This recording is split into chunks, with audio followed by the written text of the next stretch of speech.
What a fine piece of tech. Yeah, no dice. Well, turns out I know what is going on. And I know how to save this dude. And I'll show you guys. This PSP 1000 has been a great companion for quite a while. And I refuse to let it die. Despite the fact I also happen to have a PSP 3000. But the truth is, I refuse to touch this one, given how immaculate its cosmetic state is. I mean, it's complete in box, mint condition, the manual envelope has never been opened, and all its original content is still there. I'm also very fond of the PSP 1000. The internal engineering is so beautiful. The UMD door is mechanically locked with a spring. It has a beautiful metallic frame inside that perfectly holds the UMD in place and ejects it when you push it. So the fact of the matter is, I refuse to let it go. I refuse to let this body die. This is a beautiful, timeless piece of art.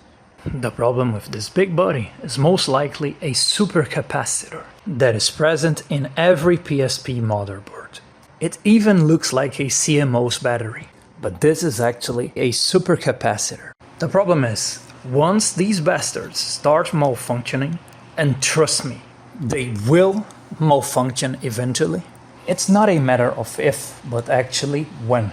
And when they do malfunction, it will start messing with the supply of power to your PSP. For instance, it might start perpetually draining your battery.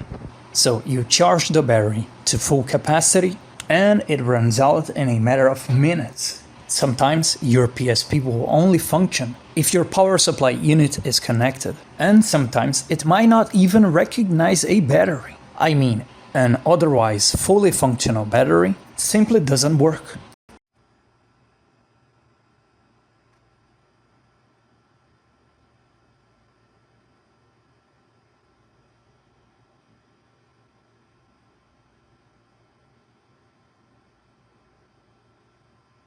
What the hell?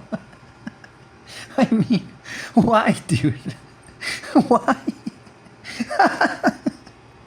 So, what is even the purpose of this supercapacitor? You won't even believe it. The actual purpose of this supercapacitor is to store some electrical charge just so that the PSP can preserve date and time settings for a while when you remove the battery. That's it. That's its entire purpose, as far as I understand it. Imagine all the hassle this bastard will cause to all PSP owners, sooner or later, for a totally inconsequential purpose. So it's time we solve this. What I'll do is simple. I will reach this troublemaker and I'll desolder it from the motherboard. So, for us to reach this damn supercapacitor, I had to disassemble the PSP to extract its motherboard. The thing is, I could actually replace this supercapacitor, but I can't seem to find it anywhere in my country. This supercapacitor in particular is extremely rare to find. I was only able to find it in a very specialized PSP store, that is a PSP dedicated store. I can't find it anywhere, so I won't even bother with it. I'll just desolder it from the motherboard.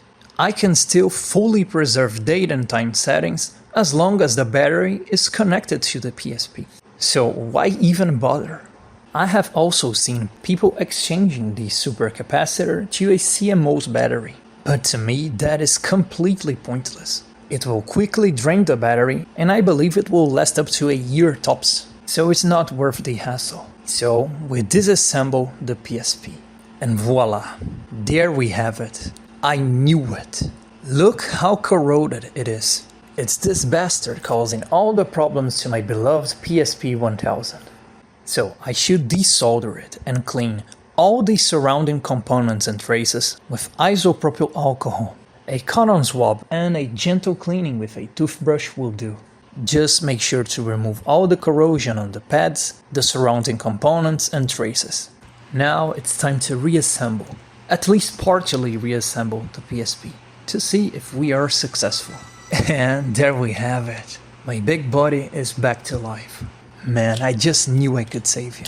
And that's it for today, guys. If your PSP is having power-related issues, the battery drains too fast, you can't turn it on even with a new battery. You can only turn it on with the PSU connected. You now know where to start looking for the answer to that. It is most likely the supercapacitor. This damn supercapacitor. Now, if you excuse me, guys, I have a lot of precious stuff to enjoy this weekend. The stuff only aristocrats of the soul understand. Thank you so much for watching. I hope you enjoyed this video. We'll be seeing each other again. God bless.